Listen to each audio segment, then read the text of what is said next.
20 ans. 20 longues années que je portais un mensonge si lourd qu'il aurait dû me briser les os, me consumer de l'intérieur. Pourtant, en cet après-midi ensoleillé, alors que le triomphe de mon fils illuminait la scène, le poids de cette vérité ancienne menaçait de faire s'effondrer le monde que j'avais si péniblement construit sur ses fondations fragiles. J'étais assise dans l'auditorium de l'ancienne salle des fêtes de Rimbec, bercée par le bourdonnement des familles Loffière et le bruissement des toges de remise des diplômes. Mes mains étaient fermement jointes sur mes genoux, un étau de self-control, mais mon regard ne quittait pas mon fils. Michael se tenait au premier plan de la scène, son nom annoncé par un tonnerre d'applaudissements qui me fit vibrer jusqu'à l'âme. Une écharpe d'honneur d'un rouge éclatant drapée sur ses épaules larges. Il paraissait plus grand, plus sûr de lui que jamais, et pendant un instant, une fraction de seconde suspendue dans le temps, j'oubliais comment respirer. Mon garçon, l'enfant que j'avais porté dans la peur et le silence, était désormais un homme que le monde ne pouvait ignorer. Le doyen, un homme au visage bienveillant, lui serra la main et lui tendit le diplôme, un simple morceau de parchemin roulé et noué d'un ruban, mais qui, à mes yeux, ressemblait à un sceptre royal, le symbole de sa victoire sur le destin. Michael avait été l'un des meilleurs de sa classe, le major de sa promotion. Personne n'avait obtenu des notes aussi parfaites, une trajectoire aussi fulgurante. Les professeurs murmuraient à propos de son avenir avec une admiration non dissimulée. Des entreprises prestigieuses avaient déjà commencé à s'intéresser à lui, envoyant des recruteurs, aux sourires engageants. Et même des institutions étrangères de renom avaient fait des offres discrètes, presque secrètes. Édimbourg, en Écosse, lui proposait un programme de génie génétique de pointe, une opportunité qui pourrait le propulser directement aux avant-postes de la découverte scientifique. L'avenir s'offrait à lui, un chemin pavé d'or et de promesses, et tandis que le public se levait dans un élan collectif, j'applaudissais à en avoir mal aux paumes, mes larmes de fierté se mêlant à mon sourire. Mais sous cette immense fierté se cachait une lourdeur, une angoisse que je ne pouvais ébranler. Mon sourire restait figé sur mes lèvres, un masque soigneusement ajusté, mais intérieurement, j'étais tourmentée par la conscience aiguë de ce qui m'attendait. Dans moins d'une semaine, je ne serai plus Madame Whittaker. 20 ans de mariage avec Thomas seraient dissous dans la froideur d'un tribunal, une union signée à l'encre sur du papier, comme si elle n'avait pas consumé des décennies entières de ma vie, de ma jeunesse, de mon âme. L'ironie était d'une cruauté insupportable. La semaine même où la vie de mon fils commençait véritablement, la mienne s'effondrait en silence. Thomas était assis plusieurs rangées derrière moi, raide dans son costume coûteux, les bras croisés sur sa poitrine, l'air plus chargé d'une obligation sociale que d'une joie paternelle. Il n'avait jamais applaudi Michael aussi fort que moi. Il ne l'avait jamais regardé avec cette tendresse infinie que je ressentais chaque jour, à chaque instant. Pour Thomas, Michael n'était pas et n'avait jamais été son fils. Il l'avait toléré, coexisté avec lui dans une trêve armée, mais l'acceptation, la véritable affection, n'était jamais venue. Je ressentais sa distance comme un courant d'air glacial dans mon dos, même maintenant, comme si le fossé entre nous s'était creusé au fil des ans jusqu'à devenir un canyon infranchissable. Et pourtant, pendant 20 ans, j'avais essayé de construire un pont, pierre par pierre, avec la patience d'une sainte et l'espoir d'une folle. Je m'étais convaincue que si je travaillais plus dur, si j'aimais plus intensément, si je maintenais la maison dans un ordre impeccable, si je maintenais nos vies ensemble avec du fil invisible, Thomas pourrait un jour s'adoucir, ouvrir son cœur. Mais les hommes comme Thomas ne changeaient pas. Ses silences devenaient plus pesants, ses absences plus longues, et j'ai fini par découvrir la vérité. Une vérité sordide qui a brisé le peu qu'il restait de mes illusions. Une autre famille, un autre enfant, une vie secrète menée en parallèle de la nôtre. J'aurais dû être submergée par la colère, assise là, mais au lieu de cela, je n'étais qu'épuisée, de ce genre de fatigue qui vous gagne jusqu'aux os et vous murmure qu'il est temps d'arrêter de mener des batailles perdues d'avance. Je me concentrais sur Michael, mon ancre dans la tempête, mon unique, mon indéniable triomphe. Je l'avais élevé pour en faire un homme brillant et compatissant, même si son beau-père refusait de voir la lumière en lui. À la fin de la cérémonie, les gens se sont précipités dans la cour, le soleil de fin d'après-midi éclairant les bâtiments en briques rouges, les flashs des appareils photo crépitants, tandis que les familles se rassemblaient pour immortaliser ce moment. Michael s'est précipité vers moi, son diplôme toujours serré à la main, les joues rouges de joie. Il m'a serré dans ses bras, et je l'ai étreint si fort que j'ai cru ne jamais pouvoir le lâcher. Dans cette étreinte, j'ai trouvé la force de sourire malgré la tempête qui faisait rage en moi. Mais en regardant par-dessus son épaule, j'ai surpris le regard de Thomas qui nous observait, son visage indéchiffrable, déjà détaché de nous, un étranger dans notre propre histoire. C'est à ce moment précis que j'ai compris. Ce chapitre de ma vie s'achevait brutalement. Une porte se fermait, mais peut-être, juste peut-être, une autre attendait d'être ouverte. Et pour la première fois depuis des années, je me sentais prête à la franchir, quel que soit ce qui se trouvait derrière.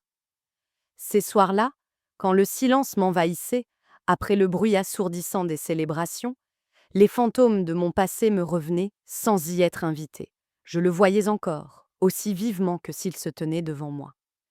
Daniel Brooks, mon premier amour, mon unique véritable amour à bien des égards. Il n'était pas aussi raffiné ou poli que les hommes que je rencontrerai plus tard. Il était fougueux et téméraire, avec un rire qui résonnait dans les ruelles sombres et une loyauté obstinée qui m'avait attiré bien avant que je ne réalise à quel point une telle dévotion pouvait être dangereuse. J'avais été une fille naïve, le genre de jeune fille qui obéissait à ses parents sans discuter, qui étudiait dur et ne remettait jamais en question la vie bien tracée qui lui était destinée. Daniel était tout le contraire, mon antithèse, mon chaos nécessaire. Il venait de la rue, portait dans ses cheveux un parfum de rébellion et de liberté, et ne demandait jamais la permission à personne. Avec lui, je me sentais vivante, vue et chérie comme je ne l'avais jamais été. L'aimer, c'était comme se tenir trop près d'un feu de joie. Il pouvait me réchauffer l'âme, mais il pouvait aussi me consumer entièrement. Cette nuit est gravée dans ma mémoire à l'encre indélébile. Je m'étais éclipsée pour le retrouver, et lorsqu'un garçon d'un groupe rival m'a coincé derrière les garages, je me souviens de la panique glaciale qui m'a serré la gorge. Puis, Daniel est apparu, sorti de l'ombre comme un ange vengeur. Il n'a pas hésité une seule seconde. Il ne posa pas de questions. Il se jeta sur le garçon, tel un faucon protégeant son nid. J'ai vu l'éclat métallique d'un couteau, j'ai entendu le craquement écœurant lorsque Daniel lui a tordu le bras, puis il n'y eut que le silence, un silence lourd et définitif. Le garçon ne s'est plus jamais relevé. Daniel n'avait que 18 ans. On appela ça de la légitime défense excessive. Mais la loi, avec ses nuances et ses exceptions, ne s'appliquait pas de la même manière aux garçons des quartiers défavorisés. Quelques semaines plus tard, il fut condamné, et l'homme qui m'avait autrefois porté sur son dos dans les rues désertes de notre ville fut conduit dans la cour d'une prison d'État. Je restai devant les portes monumentales, serrant mon secret contre moi, la petite lueur de vie qui commençait à grandir en moi. Une grossesse n'était pas censée arriver à des filles comme moi. Mes parents étaient des gens discrets, prudents, respectables. Mon père était comptable, ma mère enseignante en maternelle. La respectabilité était leur devise, leur religion. Et je savais que cette nouvelle les détruirait, briserait leur monde bien ordonné. Alors je l'ai caché. Je me suis enfilée dans des vêtements serrés. J'ai sauté des repas. J'ai étudié jusqu'à l'aube pour me distraire de la nausée matinale qui, ironiquement, ne venait jamais. En partant pour les examens d'entrée à l'université, je portais mon secret grandissant comme une marchandise de contrebande sous mon cœur. Malgré tout cela, j'ai écrit à Daniel chaque jour. Mes lettres débordaient de détails sur mes journées, ma peur grandissante, ma détermination inébranlable, mon désir ardent de lui. Ces réponses arrivaient rarement, écrites au crayon sur du papier ligné, arraché d'un cahier. Elles étaient brèves, presque enfantines dans leur simplicité. Compte les jours jusqu'à mon retour. Protège notre bébé. Vis pour nous deux. Il n'a jamais parlé de la vie en prison, ne m'a jamais laissé entrevoir les ténèbres qu'il devait traverser. Il voulait me protéger, même derrière les barreaux. Et puis un jour, les lettres se sont arrêtées. J'ai appris la vérité non pas de lui, mais d'un ancien codétenu qu'il avait connu. Un accident, disait-on. Il avait glissé dans les douches de la prison, s'était cogné la tête contre un banc en béton et ne s'était jamais réveillé. Je n'ai jamais vu son corps, je ne me suis jamais tenue sur sa tombe, je n'ai jamais déposé de fleurs sur le sol qui le recouvrait. Il avait tout simplement disparu, englouti par le système, effacé du monde comme s'il n'avait jamais existé. Je portais cette blessure comme une cicatrice cachée, profonde et douloureuse. Mon Daniel, le garçon qui avait autrefois combattu le monde pour moi, ne m'avait laissé qu'un ventre qui s'arrondissait et le souvenir de son rire. Et même si le temps continuait sa marche inexorable, même si la vie exigeait que je continue d'avancer, une partie de moi était enterrée avec lui ce jour-là. Ces mois qui ont suivi la disparition de Daniel se sont transformés en un brouillard d'épuisement et de secrets. Le jour, je me penchais sur mes manuels, forçant mon esprit à mémoriser la littérature anglaise, les règles de grammaire étrangère, tout ce qui pouvait prouver que j'avais encore un avenir. La nuit, je m'enveloppais dans des couches de tissu serré, priant pour que personne ne remarque la courbe de plus en plus évidente de mon ventre. Chaque miroir devenait mon ennemi, chaque regard insouciant d'un voisin me semblait une accusation silencieuse. Je me disais qu'il me fallait absolument réussir les examens d'entrée. Si je pouvais entrer à l'université, si je pouvais m'échapper de chez moi, alors peut-être pourrais-je garder mon secret un peu plus longtemps. J'y suis parvenue. Mes notes m'ont permis de passer les épreuves écrites avec brio. Et quand je suis arrivée à la résidence étudiante pour les oraux, j'ai ressenti une sensation de liberté enivrante. Pas de parents pour me gronder, pas de voisins pour chuchoter dans mon dos, juste 3 murs nus, un lit étroit et un bureau couvert de mes notes. Je pensais avoir gagné du temps. Mais la vie, impitoyable, n'attend pas. Tard un soir, une première douleur aiguë m'a saisie, soudaine et impitoyable comme un coup de poignard. Je me souviens être restée figée dans le couloir, les mains sur le côté, le sol tourbillonnant sous mes pieds. Un élève de terminale est passé par hasard, ses yeux s'écarquillant d'horreur en voyant la tache s'étendre sur le sol sous moi. « Elle est en train d'accoucher », a-t-il crié. Et soudain, des mains se sont levées partout, me tirant dans le couloir, fourrant des livres dans un sac, appelant une ambulance. J'avais envie de crier que c'était trop tôt, que je n'étais pas prête, mais le mot est resté coincé dans ma gorge, étouffé par la panique. L'hôpital où ils m'ont emmené n'était pas l'établissement rutilant et moderne des séries télévisées. C'était un bâtiment en ruine qui sentait l'eau de Javel et la soupe éventée. Le genre d'endroit qui accueillait des femmes comme moi, célibataires, sans papier, non désirées. Les murs étaient jaunes et jaunis par le temps, les draps rugueux comme du papier de verre, et les infirmières m'ont à peine regardé en m'emmenant dans un couloir sombre et mal éclairé. Ils m'ont demandé des papiers que je n'avais pas, le nom d'un membre de ma famille que je ne pouvais pas nommer. Quand j'ai murmuré « Il n'y a personne », leurs visages se sont crispés, leur indifférence étant une armure qu'elles avaient appris à porter. Ils m'ont placée dans une petite salle avec 2 lits. C'est là que je l'ai rencontrée, Victoria Hayes. Même dans la pénombre, il était impossible de la manquer. Ses cheveux, une épaisse crinière dorée, négligemment attachée en arrière, encadraient un visage digne d'une couverture de magazine. Mais son regard était dur, sa posture insouciante, comme si elle ne se souciait plus depuis longtemps de ce que le monde pensait d'elle. Lorsqu'elle esquissa un sourire narquois et se présenta, ce fut avec une défiance que je n'avais jamais osé exprimer. Elle était tout ce que je n'étais pas. Riche, téméraire, intrépide. Une fille privilégiée, envoyée ici uniquement parce que sa grossesse embarrasserait sa famille puissante. Elle me l'a dit elle-même, la voix empreinte d'un amusement amer.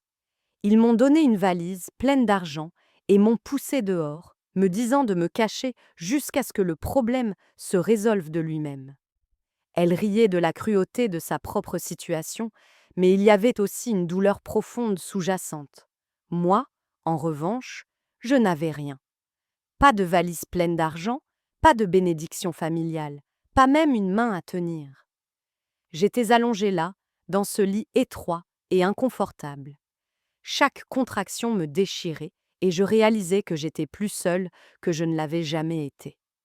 Pas de mère me caressant les cheveux, pas de père arpentant le couloir avec anxiété, pas de Daniel, me murmurant que je pouvais être forte. Juste le bourdonnement du néon qui s'éteignait, la voix aiguë de Victoria, emplissant le silence, et ma propre peur me serrant comme une pierre dans la poitrine. Cette nuit-là, alors que la tempête faisait rage dans mon corps, j'ai compris que quel que soit l'enfant que je mettrais au monde, je devrais l'affronter seule. La nuit s'est transformée en un cauchemar de cris, de sueur et d'une douleur si intense que je croyais en mourir.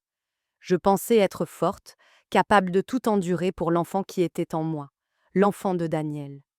Mais rien ne peut vous préparer à la réalité brutale de l'accouchement, surtout à 17 ans, seule et terrifiée. Une fois l'épreuve terminée, un silence étrange contre nature s'est installé dans la pièce. J'attendais le son dont je rêvais depuis des mois, le son qui aurait dû signifier le début de tout, le cri aigu et vigoureux de mon bébé, mais le silence assourdissant me serrait les oreilles. Une infirmière se pencha sur le petit corps inerte, l'air sombre. « Il ne respire pas », murmura-t-elle, et à cet instant, tout s'écroula autour de moi. Je me souviens avoir supplié, murmuré à travers mes lèvres gercées. « S'il vous plaît, faites quelque chose. » Mais l'infirmière se contenta de secouer la tête avec une pitié professionnelle. Mon petit garçon, l'enfant de mon grand amour, était parti avant même d'avoir commencé sa vie. On le plaça dans un berceau froid au fond de la pièce et mon cœur se brisa en 1000 morceaux. Ce fut Victoria qui rompit le silence oppressant. Elle avait accouché de son fils quelques heures plus tôt, un petit garçon rose et frétillant qui avait hurlé si fort que toute la salle avait dû l'entendre. Elle était maintenant penchée sur son lit, ses cheveux blonds en bataille, son regard perçant malgré son épuisement. « Regarde-toi, dit-elle d'une voix basse et cinglante.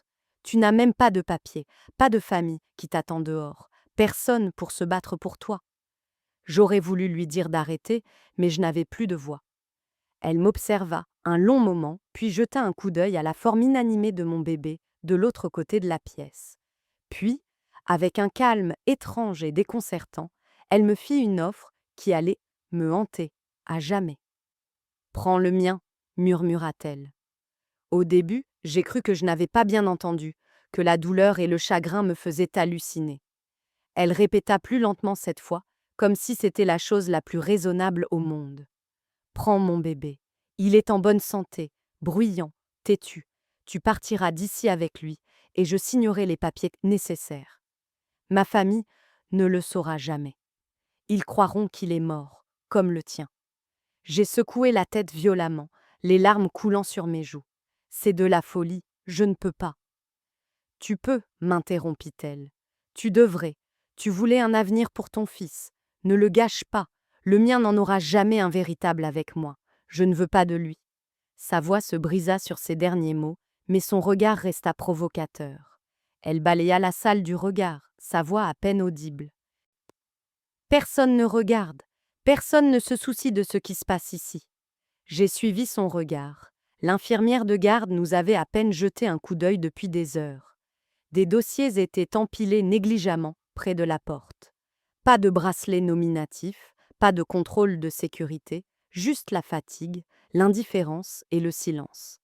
C'était comme si cet endroit existait en dehors du monde réel. « Si nous faisons cela, murmura-t-elle, personne ne nous en empêchera. » Un instant plus tard, une infirmière passa, fatiguée. Elle nous vit toutes les deux, vit les deux berceaux et continua son chemin sans un mot. Peut-être savait-elle, peut-être avait-elle choisi de ne pas s'en soucier, je ne saurais jamais. Je la regardais avec incrédulité, l'idée même me semblait monstrueuse, un sacrilège. Mon enfant, celui de Daniel, gisait, froid et immobile, dans un coin, tandis qu'un autre respirait et pleurait à quelques mètres de moi.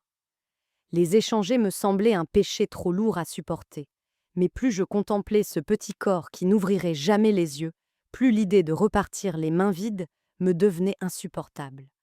Ma poitrine se serrait de culpabilité et d'un désir déchirant. Je pressais mes poings contre mes yeux, murmurant des excuses au garçon que j'avais perdu, lui promettant que je ne l'oublierais jamais, que je ne cesserais jamais de l'aimer. Puis, les mains tremblantes, je tendis la main vers l'enfant que Victoria avait mis au monde. Ses petits doigts s'enroulèrent autour des miens, chauds et vivants.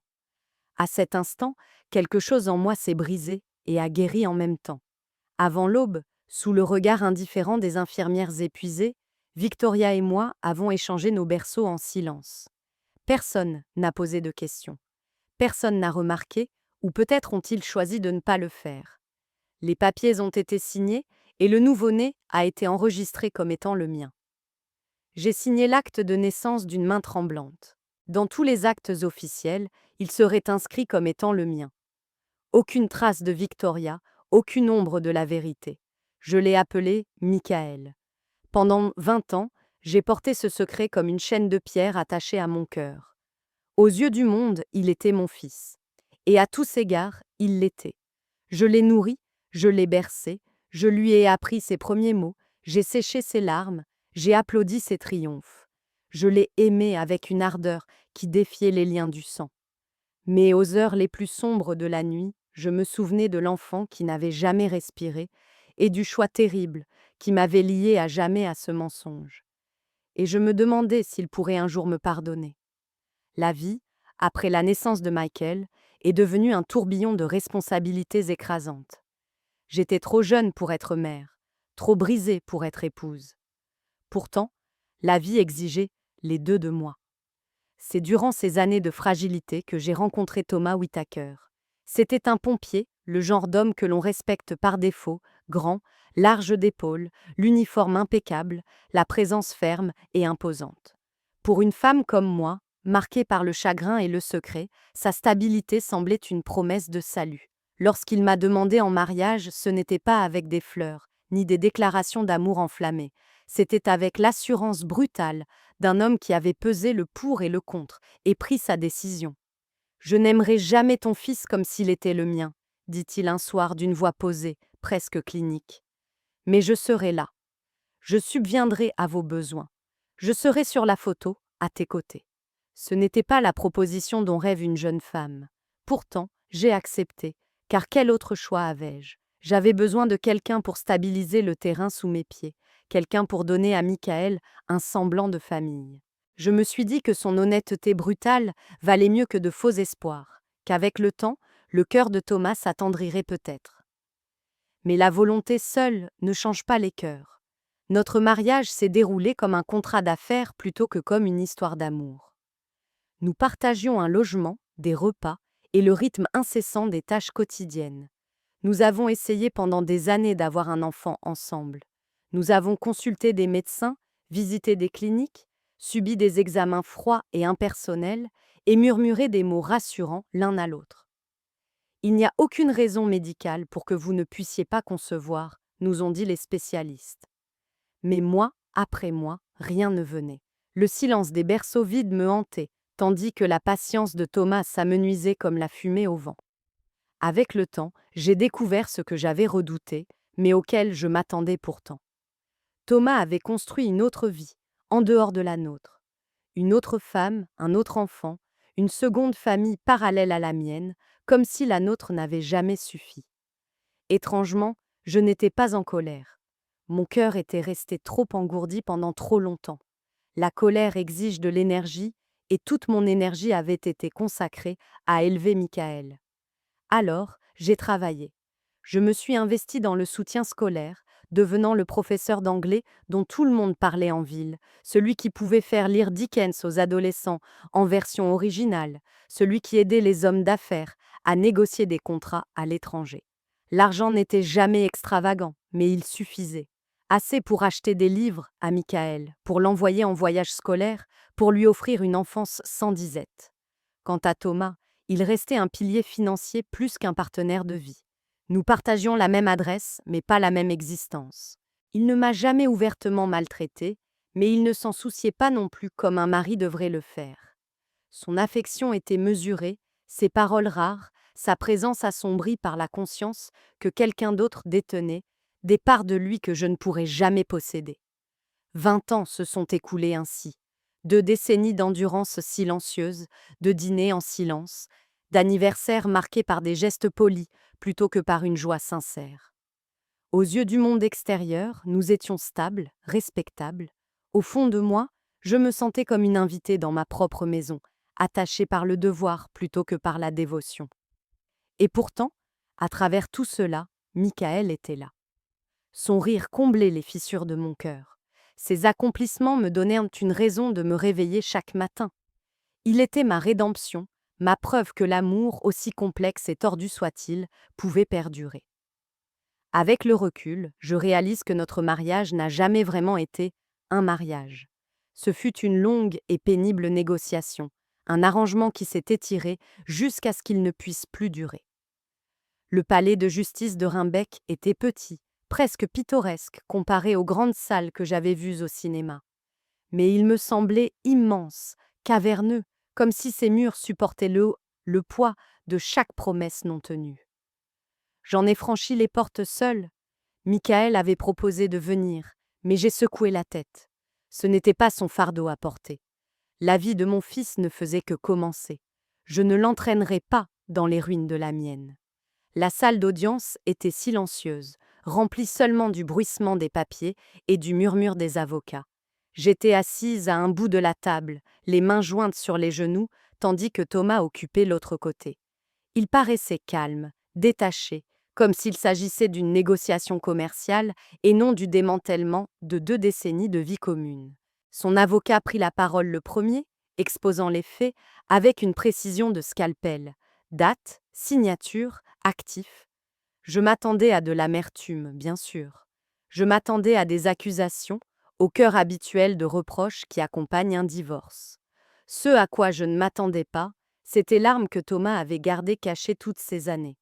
L'avocat produisit un acte de propriété, propre et officiel, tamponné et notarié. L'appartement où nous avions vécu, le lieu où Michael avait fait ses premiers pas, où nous avions fêté les anniversaires et où se dressait chaque année le sapin de Noël, ne nous appartenait absolument pas. Il avait été acheté au nom de la mère de Thomas et non au sien. J'avais récuré chaque recoin de cet endroit, peint chaque mur. J'avais cousu chaque rideau de mes propres mains, mais il n'avait jamais été à moi. Vous n'avez aucun droit sur cette propriété, dit l'avocat d'un ton neutre et glacial. Elle appartient à la mère de M. Whittaker. À la dissolution de ce mariage, Mme Whittaker n'aura aucun droit légal d'y rester. Ces mots furent plus durs que n'importe quel coup physique. Ma vision se brouilla, mes oreilles bourdonnaient. Cet appartement n'était pas qu'un toit, c'était mon histoire. C'était là que j'avais survécu, à des nuits de doute et de solitude. Là où j'avais vu Michael grandir. Là où j'avais tenu bon malgré une solitude si profonde qu'elle menaçait de m'engloutir. Et maintenant, dans l'air stérile de la salle d'audience, ce refuge m'était arraché par une simple ligne de texte juridique. Je me tournai vers Thomas, scrutant son visage à la recherche d'une hésitation, d'une lueur de remords. Mais il ne soutint mon regard qu'avec un détachement froid. « Tu as un mois, dit-il. Fais tes bagages et pars. Ne rends pas les choses plus difficiles qu'elles ne le sont déjà. » Plus difficiles. Le mot me piqua, comme s'il n'avait pas déjà fait de chaque année une bataille silencieuse. Comme si me renvoyer maintenant n'était qu'une simple question d'efficacité. Le marteau du juge résonna comme un couvercle de cercueil qui se referme. Et d'un seul coup, 20 ans furent réduits à néant. Aucune compensation, aucune excuse, juste un vide béant. J'aurais voulu parler, me défendre, crier que j'avais donné ma jeunesse, mon travail, ma loyauté, et que tout cela valait plus que des actes et des contrats. Mais les mots restaient déjà coincés dans ma gorge. Discuter avec lui aurait été comme crier contre un mur de briques. Il ne m'entendrait pas. Il ne m'avait jamais entendue. Alors je suis restée silencieuse. Mais quelque chose a basculé en moi à ce moment-là. Le désespoir qui m'avait presque submergée s'est transformé en une résolution de fer. Si je n'avais plus rien à perdre, alors je ne pouvais plus vivre dans la peur. La vérité que j'avais enfouie pendant 20 ans me serrait les côtes, exigeant d'être entendue. En sortant du tribunal, le soleil de la vallée de l'Hudson me cinglant le visage, j'ai senti le premier signe avant-coureur d'une décision irrévocable. Peut-être était-il temps d'arrêter de me cacher. Peut-être était-il temps d'affronter ce que j'avais fui depuis cette nuit terrible à l'hôpital. Le passé avait été enfermé à double tour pendant trop longtemps. Maintenant que tout m'avait été volé, il ne me restait plus que la vérité. C'était presque un an avant le divorce que le destin avait remis Victoria, voilée et fragile, sur mon chemin. Je ne l'avais pas revue depuis cette nuit, à l'hôpital, où nos vies s'étaient entremêlées d'une manière que nous ne pourrions jamais défaire. Je me demandais souvent si je la reconnaîtrais après toutes ces années. Je l'ai reconnue, mais pas parce qu'elle ressemblait à la jeune fille radieuse et provocatrice que j'avais rencontrée autrefois. Elle était assise à la terrasse d'un petit café de Rimbec, voûtée sur sa chaise, un foulard en soie enroulé autour de sa tête, bien qu'il fît chaud. Ses cheveux, autrefois blonds et flamboyants, s'étaient éclaircis, devenus rares. Ses pommettes saillantes perçaient sa peau pâle.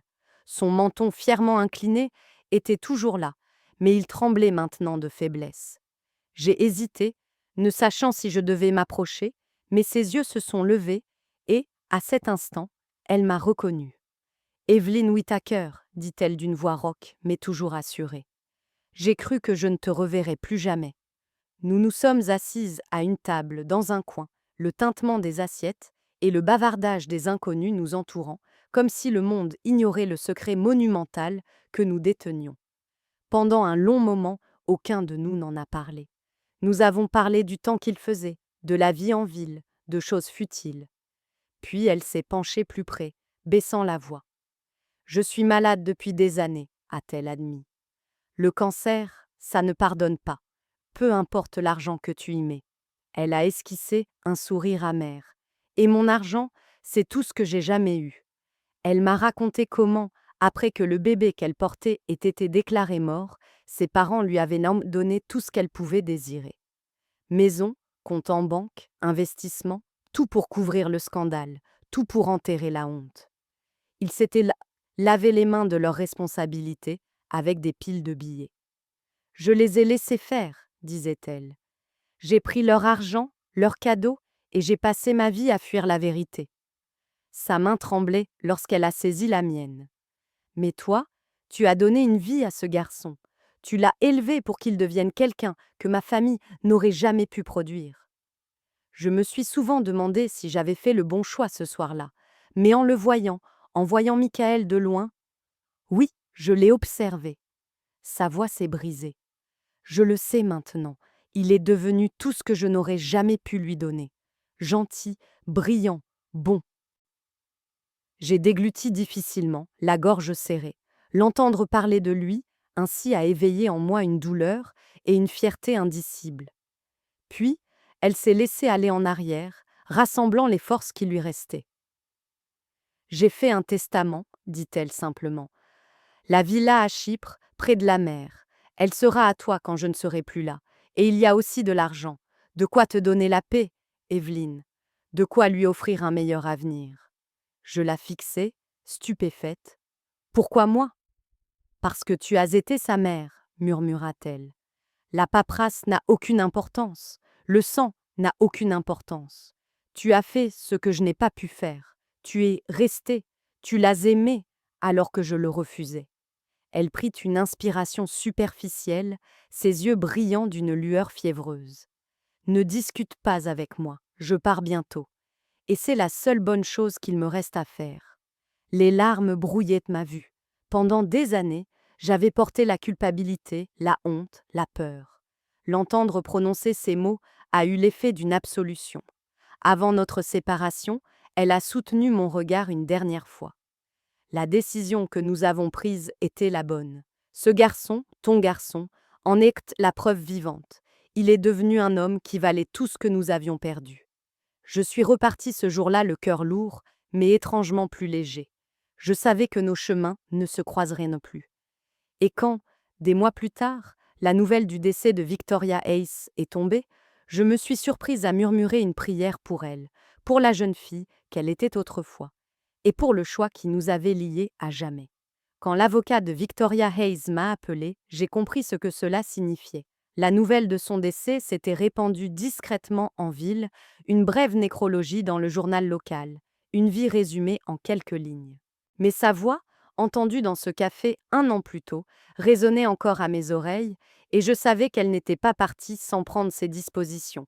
L'avocat est arrivé chez moi, une serviette en cuir à la main, l'air solennel. Nous nous sommes assis à la table de la cuisine. Michael était sorti faire les courses, et l'homme a déplié les documents avec un soin délibéré. Ces paroles ont confirmé ce que Victoria elle-même m'avait dit. La villa à Chypre, les comptes, les investissements, tout était désormais à moi. Madame Whittaker, dit-il en me faisant glisser les papiers sur la table. Madame Hayes insistait pour que vous héritiez directement, sans contestation possible, sans condition. Elle était catégorique. J'ai acquiescé, insensible. La richesse n'avait jamais été mon objectif. Et pourtant, elle était là, offerte comme une confession finale. Mais le poids de l'héritage n'était pas l'argent, c'était la vérité. Le secret que je portais depuis 2 décennies pesait plus lourd que jamais, et j'ai su alors que je ne pouvais plus le cacher. Ce soir-là, Michael est revenu, les bras chargés de sacs en papier, le visage rouge de froid. Il ressemblait tellement à Daniel à cet instant, ses cheveux noirs lui tombant dans les yeux, la courbe de sa mâchoire me coupant le souffle. J'ai attendu que les courses soient déballées avant de lui demander de s'asseoir à côté de moi. Il y a quelque chose que tu dois savoir, ai-je commencé. Ma voix tremblait. Quelque chose que j'aurais dû te dire il y a très longtemps. Il a froncé les sourcils, son visage se remplissant d'inquiétude. Maman, qu'est-ce qui ne va pas? Je lui ai tout raconté, depuis cette nuit à l'hôpital, l'enfant mort-né, la proposition folle de Victoria, jusqu'au moment où je l'ai porté hors de ce bâtiment, comme s'il était le mien. Chaque mot me faisait l'effet d'arracher un pansement sur une blessure qui n'avait jamais cicatrisé. Je m'attendais à ce qu'il recule, qu'il me déteste pour ce mensonge monumental, qu'il me voie comme une voleuse, celle qui lui avait dérobé la vie qui aurait dû être la sienne. Quand j'ai eu fini, un silence assourdissant a rempli la pièce. Il me fixait, les yeux écarquillés, les mains serrées sur ses genoux. Je me préparais à la colère, au rejet, à la fin de tout. Mon cœur battait si fort que j'entendais à peine ma propre respiration. Puis, lentement, Michael s'est levé. Il a traversé le petit espace qui nous séparait et s'est agenouillé à mes côtés. Ses bras m'ont entouré, fort et inébranlable. Sa voix était basse, posée, indestructible. « Tu es toujours ma mère, dit-il. Tu as toujours été ma mère. Le sang n'y change rien. Tu m'as élevée, tu m'as aimée, c'est tout ce qui compte. » Des larmes de soulagement coulaient sur mes joues tandis que je le serrais contre moi, sanglotant contre son épaule. Pendant 20 ans, j'avais craint ce moment, certaine que la vérité nous détruirait. Au lieu de cela, elle est devenue notre salut. La chaîne que j'avais portée si longtemps s'est brisée, me laissant tremblante, mais enfin libre. J'ai murmuré des excuses, des promesses, des mots que j'avais répétés 1000 fois dans le secret de ma tête. La chaîne était brisée. Pour la première fois de ma vie d'adulte, je n'étais plus la femme qui cachait un secret, ni l'épouse qui endurait en silence, ni la fille qui avait déçu ses parents. J'étais simplement la mère de Michael. Et ensemble, face à l'horizon infini que Victoria nous avait offert, nous allions apprendre à construire une vie nouvelle. Non pas sur les cendres du passé, mais sur la fondation inébranlable d'un amour qui avait transcendé le sang, le mensonge et le temps lui-même. Notre véritable histoire pouvait enfin commencer.